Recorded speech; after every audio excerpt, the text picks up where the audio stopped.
Hi friends, ಎಲ್ಲರಿಗೂ ನಮಸ್ಕಾರಗಳು. ಸ್ನೇಹಿತರೆ, ನಾನು ನಿಮ್ಮ ಕೃಷ್ಣ ನಾಯಕ್ ಫೋಕಸ್ ಯೂಟ್ಯೂಬ್ ಚಾನಲಿಂದ. ಸ್ನೇಹಿತರೆ, ಇವತ್ತಿನ ಈ ಒಂದು ವಿಡಿಯೋನಲ್ಲಿ ಕಂಪಲ್ಸರಿ ಇಂಗ್ಲೀಷ್ಗೆ ಸಂಬಂಧಪಟ್ಟಂತೆ ಅದರಲ್ಲೂ ಕೂಡ ಬಹಳ ಪ್ರಮುಖವಾದಂಥ ವಿಚಾರವನ್ನು ನಾನು 2-3 ವಿಡಿಯೋಗಳಲ್ಲೂ ಮಾಡ್ತಾ ಬಂದಿದ್ದೀನಿ. ಅದೇನಂತಂದರೆ ಪ್ರೆಪೋಸಿಷನ್ನ ಬಗ್ಗೆ. ಪ್ರೆಪೋಸಿಷನ್ ಕಾಂಪಿಟೇಟಿವ್ ಎಕ್ಸಾಮ್ಸ್ನಲ್ಲಿ ಆದರೂ ಕೂಡ ಕಂಪಲ್ಸರಿ ಇಂಗ್ಲೀಷ್ನಲ್ಲಿ ಬಹಳ ಕೇಳುವಂತಹ ಒಂದು ಟಾಪಿಕ್ ಅದು. ಅದರಿಂದ ನಾನು ಕಳೆದ 1-2 ವಿಡಿಯೋನಲ್ಲೂ ಕೂಡ ಪ್ರೆಪೋಸಿಷನ್ ಬಗ್ಗೆ ಉದಾಹರಣೆ ಸಮೇತ ಬೇರೆ ಬೇರೆ ವಿಚಾರಗಳನ್ನು ಹೇಳಿದೆ. ಈ ಒಂದು ವಿಡಿಯೋನಲ್ಲಿ ಪ್ರೆಪೋಸಿಷನ್ ಆಫ್ ಪ್ಲೇಸ್ ಇದು ತುಂಬ ಇಂಪಾರ್ಟೆಂಟು. ಯಾವುದೇ ಪರೀಕ್ಷೆಯಲ್ಲಿ ಕಡ್ಡಾಯ ಇಂಗ್ಲೀಷ್ ಪತ್ರಿಕೆಗಳಲ್ಲಿ ಕೇಳುವಂಥದ್ದು ವಿಚಾರ ಇದು. ಅದು ಪ್ರೆಪೋಸಿಷನ್ ಆಫ್ ಪ್ಲೇಸ್ನ ಒಂದು ವಿಚಾರವನ್ನು ತೆಗೆದುಕೊಂಡು ಯಾವ ಪ್ರೆಪೋಸಿಷನನ್ನು ಬಳಸ್ತೇವೆ ನಾವು ಅಂತ ಈ ಒಂದು ವಿಡಿಯೋನಲ್ಲಿ ಅದನ್ನು ತಿಳ್ಕೊಳ್ತಾ ಚರ್ಚೆ ಮಾಡ್ತಾ ಹೋಗೋಣ. ಮುಖ್ಯವಾಗಿ ನಮಗೆ ಇಲ್ಲಿ ಪ್ರೆಪೋಸಿಷನ್ಗೆ ಬಳಸುವಂಥದ್ರಲ್ಲಿ ಅದರಲ್ಲೂ ಕೂಡ ನಾನು ಇಲ್ಲಿ ಈ ಒಂದು ವಿಡಿಯೋನಲ್ಲಿ ಬರುವಂತಹ ಚರ್ಚೆ ಮಾಡುವಂಥ ವಿಚಾರ ಏನಂತಂದರೆ ಪ್ರೆಪೋಸಿಷನ್ ಆಫ್ ಪ್ಲೇಸ್. ಅದರಲ್ಲಿ ಅಟ್, ಇನ್ ಮತ್ತು ಆನ್ ಈ 3 ಪ್ರೆಪೋಸಿಷನ್ ಏನಿದೆಯೋ ಇದರ ಬಗ್ಗೆ ನಾನು ನಿಮ್ಮೊಂದಿಗೆ ಒಂದು ಚರ್ಚೆಯನ್ನು ಮಾಡ್ತೇನೆ.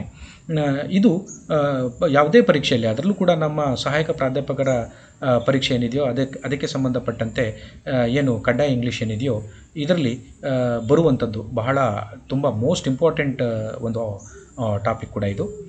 ಆದ್ದರಿಂದ ನಾವು ಪ್ರೆಪೋಸಿಷನ್ ಆಫ್ ಪ್ಲೇಸ್ನಲ್ಲಿ ಈ ಅಟ್ ಮತ್ತು ಅಟ್, ಇನ್ ಮತ್ತು ಆನನ್ನು ಹೇಗೆ ಬಳಸ್ತೇವೆ, use of at, in, on ಅಂದರೆ ಅಟ್, ಇನ್, ಆನನ್ನು ಬಳಸೋದು ಹೇಗೆ ಅನ್ನೋದನ್ನು ನಾವು ಇಲ್ಲಿ ಒಂದೊಂದಾಗಿ ತಿಳ್ಕೊಳ್ತಾ ಹೋಗೋಣ. ಇನ್ ಜನರಲ್ ವಿ ಯೂಸ್, ಸಾಮಾನ್ಯವಾಗಿ ನಾವು ಬಳಸೋದು ಏನಂತಂದರೆ ಅಟ್ಟನ್ನು ಪಾಯಿಂಟನ್ನು ಸೂಚಿಸುವಾಗ ಬಳಸ್ತೇವೆ. ಅಟ್ಟನ್ನು ಪದವನ್ನು, ಈ ಪ್ರೆಪೋಸಿಷನನ್ನು ಪಾಯಿಂಟನ್ನು ಹೇಳುವಾಗ, ಅಟ್ ಫಾರ್ ಎ ಪಾಯಿಂಟನ್ನು ಹೇಳುವಾಗ ನಾವು ಅಟ್ಟನ್ನು ಬಳಸ್ತೇವೆ. ಇನ್ನನ್ನು in for an enclosed space. In ಬಳಸುವಂಥದ್ದು ಯಾವಾಗ ಈ ಕ್ಲೋಸ್ ಆಗಿರುವಂಥ ಸ್ಪೇಸ್ ಜಾಗ ಏನಿರುತ್ತೋ ಅದನ್ನು ಬಳಸುವಾಗ ನಾವು ಇನ್ನನ್ನು ಬಳಸ್ತೇವೆ. ಪಾಯಿಂಟನ್ನು ಹೇಳುವಾಗ ಅಟ್ ಬಳಸ್ತೇವೆ. ಎನ್ಕ್ಲೋಸ್ಡ್ ಸ್ಪೇಸ್ ಅಂತಂದರೆ ಅದು ಮುಚ್ಚು ಹೋಗಿರುವಂತಹ ಕ್ಲೋಸ್ ಆಗಿರುವಂಥ ಸ್ಪೇಸ್ ಜಾಗ ಏನಿರುತ್ತೋ ಅದರ ಒಳಗಡೆ ಅನ್ನೋ ಪದವನ್ನು ಬಳಸುವಾಗ ನಾವು ಇನ್ನನ್ನು ಬಳಸ್ತೇವೆ. ಮತ್ತು ಇನ್ನೊಂದು ಪ್ರೆಪೋಸಿಷನ್ ಬಹಳ ಮುಖ್ಯವಾಗಿ ಆನ್ ಫಾರ್ ಎ ಸರ್ಫೇಸ್ ಅಂದರೆ ಮೇಲ್ಮೈಯನ್ನು ಹೇಳುವಾಗ ನಾವು ಆನ್ ಅನ್ನೋ ಪ್ರೆಪೋಸಿಷನ್ನ ಬಳಸ್ತೇವೆ. ಈ 3 ಕೂಡ ಪ್ರೆಪೋಸಿಷನ್ ಆಫ್ ಪ್ಲೇಸ್ ಅಂತ ಈ 3ಅನ್ನು ಕೂಡ ನಾವು ಕರಿತೇವೆ. ಯಾವುದನ್ನು? At, in, on. ಈ ಅಟ್, ಇನ್, ಆನನ್ನು ಯಾವ ರೀತಿ ಬಳಸ್ತೇವೆ ಅನ್ನೋದನ್ನು ಉದಾಹರಣೆ ಸಮೇತ ನಾವು ಒಂದೊಂದಾಗಿ ತಿಳ್ಕೊಳ್ತಾ ಹೋಗೋಣ. ಇಲ್ಲಿ ನೋಡಿ, ಇಲ್ಲಿ ಒಟ್ಟಾರೆಯಾಗಿ ನಾನು ಅಟ್ಟನ್ನು ಬಳಸ್ತೀನಿ. ಅದರ ಮಧ್ಯೆ ಇನ್ನನ್ನು ಬಳಸೋದು ಹೇಗೆ ಬಳಸಿದ್ದಾರೆ ಅನ್ನೋದನ್ನು ಕೊಟ್ಟಿದ್ದೀನಿ. ಆನಂತರದಲ್ಲಿ ಈ ಕಡೆ ಆನನ್ನು ಯಾವ ರೀತಿ ಬಳಸಿದ್ದಾರೆ ಅನ್ನೋದನ್ನು ಕೂಡ ನಾನು ಉದಾಹರಣೆ ಸಮೇತ ಕೊಟ್ಟಿದ್ದೀನಿ. ಅಟ್ಟನ್ನು ನಾನು ಮೊದಲೇ ಹೇಳ್ದಂಗೆ ಅಟ್ಟನ್ನು ಬಳಸುವಾಗ ಪಾಯಿಂಟನ್ನು ಹೇಳುವಾಗ ಬಳಸ್ತೇವೆ. ಇನ್ ಬಳಸುವಾಗ ಎನ್ಕ್ಲೋಸ್ಡ್ ಸ್ಪೇಸನ್ನು ಹೇಳುವಾಗ ನಾವು ಇನ್ ಬಳಸ್ತೇವೆ. ಮತ್ತು ಆನನ್ನು ಬಳಸುವಾಗ ಯಾವಾಗ ಅಂತಂದರೆ ಅದು ಸರ್ಫೇಸ್ ಮೇಲ್ಮೈಯನ್ನು ತಿಳಿಸುವಾಗ ನಾವು ಆನನ್ನು ಬಳಸ್ತೇವೆ ಅಂತ ತಿಳ್ಕೊಂಡಿದ್ವಿ. ಇಲ್ಲಿ ಅದನ್ನು ಉದಾಹರಣೆ ಸಮೇತ ನಾವು ಚರ್ಚೆ ಮಾಡೋಣ. ಮೊದಲನೇದಾಗಿ ಅಟ್ಟನ್ನು ತೆಗೆದುಕೊಂಡು ನಾವು ಅದನ್ನು ಚರ್ಚೆ ಮಾಡೋಣ. ಅಟ್ ಅನ್ನೋದು ನಾನು ಮೊದಲೇ ಹೇಳಿದಾಗೆ ಪಾಯಿಂಟನ್ನು ಹೇಳುವಾಗ ಬಳಸ್ತೇವೆ. ಉದಾಹರಣೆಗೆ ಯಾವ್ಯಾವ ಪದದ ಮುಂದೆ ಅಟ್ ಬರುತ್ತೆ ಸಾಮಾನ್ಯವಾಗಿ ಇನ್ ಜನರಲ್ ಅಂತ ಹೇಳಿದಾಗ, ಉದಾಹರಣೆಗೆ ಇಲ್ಲಿ ನೋಡಿ, ಅಟ್ ದ ಕಾರ್ನರ್,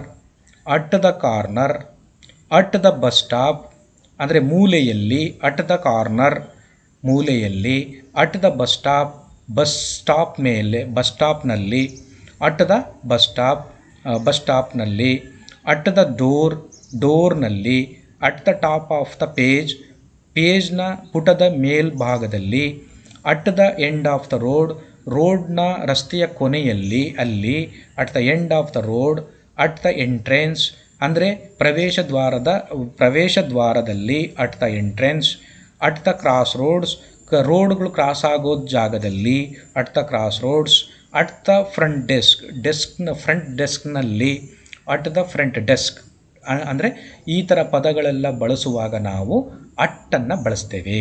ಈ ಪದಗಳು ಸಾಮಾನ್ಯವಾಗಿ ಅಟ್ ಮುಂದ್ಗಡೆನೇ ಬರುತ್ತೆ, ಇನ್ನು ಮುಂದ್ಗಡೆ ಬರೋದಿಲ್ಲ ಅನ್ನೋದನ್ನು ನಾವು ಇಲ್ಲಿ ನೆನಪಿನಲ್ಲಿ ಇಟ್ಕೋಬೇಕು.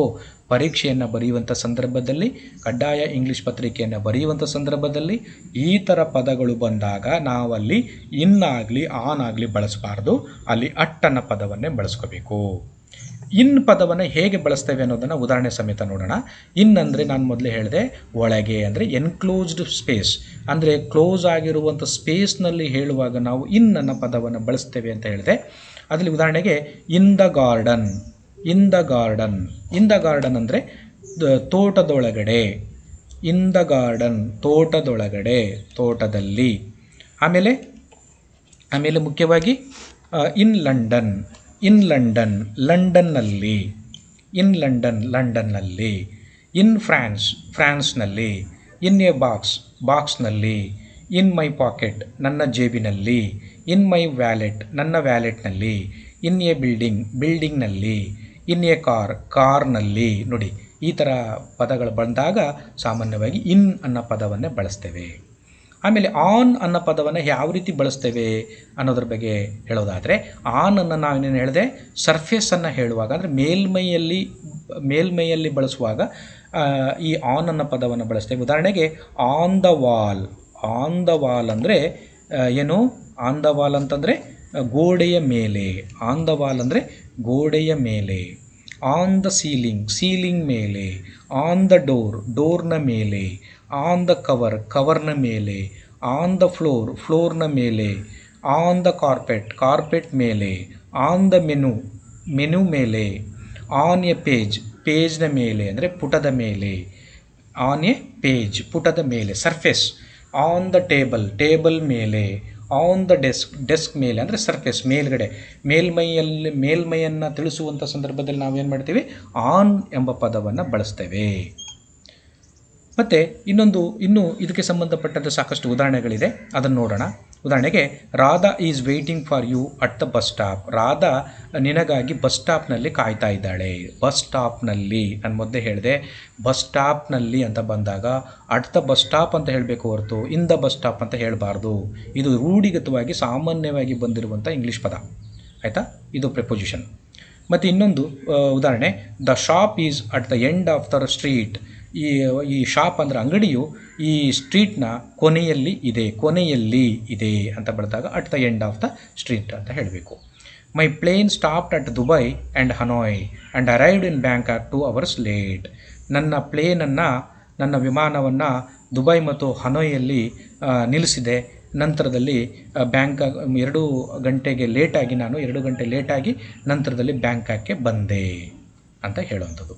ಇನ್ನೊಂದು ಉದಾಹರಣೆ, when will you arrive at the office. ಆಫೀಸ್ಗೆ ಯಾವಾಗ ನೀವು ಬರ್ತೀಯಾ.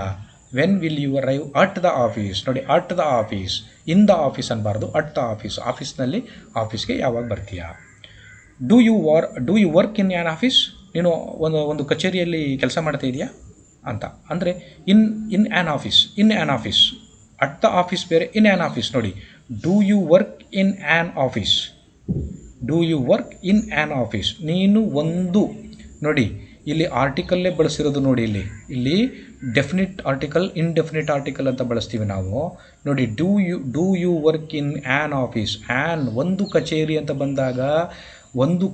ಅಂತ ಬಂದಾಗ ಇನ್ ಅನ್ನೋ ಪದವನ್ನೇ ಬಳಸಬೇಕು. ನೋಡಿ, ಇನ್ ಆ್ಯನ್ ಆಫೀಸ್. ಆದರೆ ಇಲ್ಲಿ ಮೇಲೆ ಅಟ್ ದ ಆಫೀಸ್, ದಾ ಬಂತು, ಇಲ್ಲಿ ಎ ಬರಲಿಲ್ಲ ಅಥವಾ ಆ್ಯನ್ ಬರಲಿಲ್ಲ, ಆಯಿತಾ. ಅಟ್ ದ ಆಫೀಸ್ ಅಂತ ಆಯಿತು. ದಾ ಬಂದಿದ್ದರಿಂದ ಇಲ್ಲಿ ಅಟ್ ಬಂತು, ಇಲ್ಲಿ ಆ್ಯನ್ ಬಂದಿದ್ದರಿಂದ ಇನ್ ಆಯಿತು. ಅದರಿಂದ ಇಲ್ಲೇ ವ್ಯತ್ಯಾಸವನ್ನು ತಿಳ್ಕೊಬೇಕು ನಾವು. ಅಂದರೆ ದ ಆಫೀಸ್ ಬಂದರೆ ಅಟ್ ದ ಆಫೀಸ್ ಅನ್ನಬೇಕು. ಒಂದು ಕಚೇರಿ ಅಂತ ಬಂದಾಗ ಅಟ್ ಆ್ಯನ್ ಆಫೀಸ್ ಅನ್ನಬಾರ್ದು, ಇನ್ ಆ್ಯನ್ ಆಫೀಸ್ ಅಂತ ಹೇಳಬೇಕು. ಇನ್ನೊಂದು ಉದಾಹರಣೆ, I have a meeting in New York.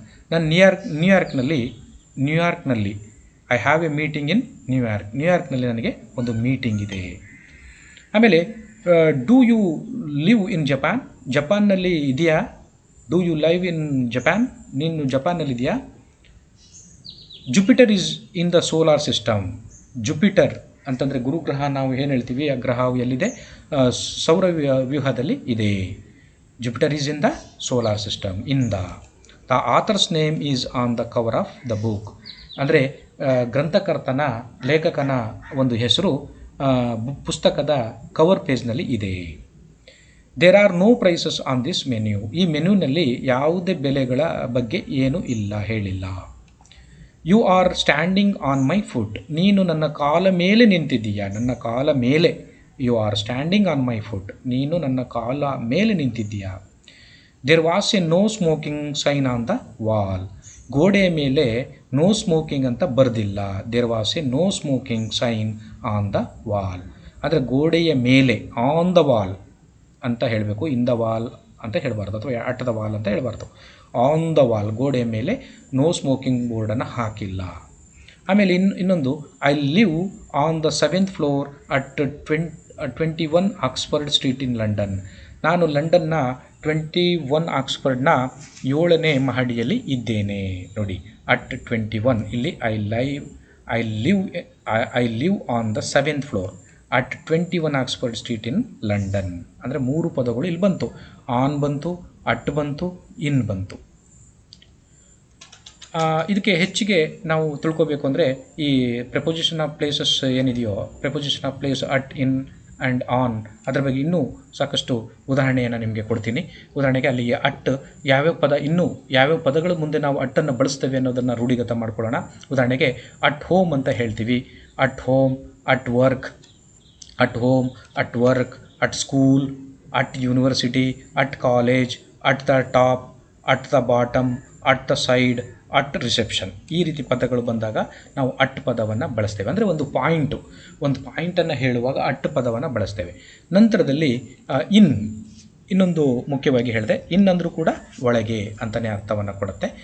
ಇನ್ನನ್ನು ಬಳಸುವಾಗ ನೋಡಿ, ಉದಾಹರಣೆಗೆ ಇನ್ ಎ ಕಾರ್ನಲ್ಲಿ, ಇನ್ ಎ ಟ್ಯಾಕ್ಸಿಯಲ್ಲಿ, ಇನ್ ಎ ಹೆಲಿಕಾಪ್ಟರ್ನಲ್ಲಿ, ಇನ್ ಎ ಬೋಟ್ ಹಡಗಿನಲ್ಲಿ, ಇನ್ ಎ ಲಿಫ್ಟ್ನಲ್ಲಿ, ಇನ್ ದ ನ್ಯೂಸ್ ಪೇಪರ್ ವರ್ತಮಾನ ಪತ್ರಿಕೆಯಲ್ಲಿ, ಇನ್ ದ ಸ್ಕೈ ಆಕಾಶದಲ್ಲಿ, ಇನ್ ಎ ರೋ ಸಾಲಿನಲ್ಲಿ, ಇನ್ ಆಕ್ಸ್ಫರ್ಡ್ ಸ್ಟ್ರೀಟ್ನಲ್ಲಿ, ಅಂದರೆ ಆಕ್ಸ್ಫರ್ಡ್ ಸ್ಟ್ರೀಟ್ ಅಂತ ಬರುತ್ತೆ, ಬೀದಿಯಲ್ಲಿ ಅಂತ ಬರುತ್ತೆ. ಇನ್ನೊಂದು ಆನ್ ಹೇಳಿದೆ, ಮೇಲೆ, ಸರ್ಫೇಸ್ನಲ್ಲಿ ಹೇಳುವಾಗ ನಾವು ಆನ್ ಬಳಸ್ತೇವೆ. ಉದಾಹರಣೆಗೆ ಆನ್ ಎ ಬಸ್ ಮೇಲೆ, ಆನ್ ಎ ಟ್ರೈನ್ನಲ್ಲಿ, ಆನ್ ಎ ಪ್ಲೇನ್ನಲ್ಲಿ, ಆನ್ ಎ ಶಿಪ್ ಅಂದರೆ ಶಿಪ್ ಅಂದರೆ ಹಡಗಿನ ಮೇಲೆ, on a bicycle, on a motor bike ಸೈಕಲ್ನಲ್ಲಿ, ಮೋಟರ್ಸ್ ಬೈಕ್ನಲ್ಲಿ, ಆನ್ ಎ ಹಾರ್ಸ್ ಕುದುರೆ ಮೇಲೆ, ಆನ್ ಆ್ಯನ್ ಎಲಿಫೆಂಟ್ ಆನೆ ಮೇಲೆ, ಆನ್ ದ ರೇಡಿಯೋನಲ್ಲಿ, ಆನ್ ಟೆಲಿವಿಷನ್ ಟಿವಿನಲ್ಲಿ, ಆನ್ ದ ಲೆಫ್ಟ್ ಅಂದರೆ ಎಡಗಡೆ, ಆನ್ ದ ರೈಟ್ ಬಲಗಡೆ. ಈ ಥರ ಬಳಸುವಾಗ on the left, on the right ಅಂತ ಪದವನ್ನು ಬಳಸ್ತೇವೆ.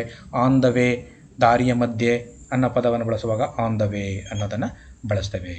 ಸ್ನೇಹಿತರೆ, ಇಲ್ಲಿಯವರೆಗೆ ಕಂಪಲ್ಸರಿ ಇಂಗ್ಲೀಷ್ನಲ್ಲಿ ಬರುವಂಥ ಬಹಳ ಪ್ರಮುಖವಾದಂಥ ಮುಖ್ಯ ವಿಚಾರ ಪ್ರೆಪೋಸಿಷನ್ ಬಗ್ಗೆ ನಾನು ಕಳೆದ 3-4 ವಿಡಿಯೋಗಳಲ್ಲೂ ಕೂಡ ನಾನು ಅದರ ಬಗ್ಗೆ ತಿಳಿಸಿದ್ದೇನೆ. ಈ ಒಂದು ವಿಡಿಯೋನಲ್ಲಿ ಪ್ರೆಪೋಸಿಷನ್ ಆಫ್ ಪ್ಲೇಸ್, ಈ ಸ್ಥಳದ ಬಗ್ಗೆ ನಾವು ಮಾತನಾಡುವಾಗ ಅಟ್, ಇನ್, ಆನ್ ಈ ಪದಗಳನ್ನು ಹೇಗೆ ಬಳಸ್ತೇವೆ, ಯಾವ ಸಂದರ್ಭದಲ್ಲಿ ಬಳಸ್ತೇವೆ ಅನ್ನೋದ್ರ ಬಗ್ಗೆ ನಾನು ಈ ವಿಡಿಯೋನಲ್ಲಿ ಚರ್ಚೆ ಮಾಡಿದ್ದೇನೆ. ಎಲ್ಲರಿಗೂ ಧನ್ಯವಾದಗಳು. ನಾನು ಮುಂದಿನ ಒಂದು ವಿಡಿಯೋನಲ್ಲಿ ಮತ್ತೊಂದು ವಿಚಾರದೊಂದಿಗೆ ನಿಮ್ಮೊಂದಿಗೆ ಬರಲಿದ್ದೇನೆ. ನಮಸ್ಕಾರ.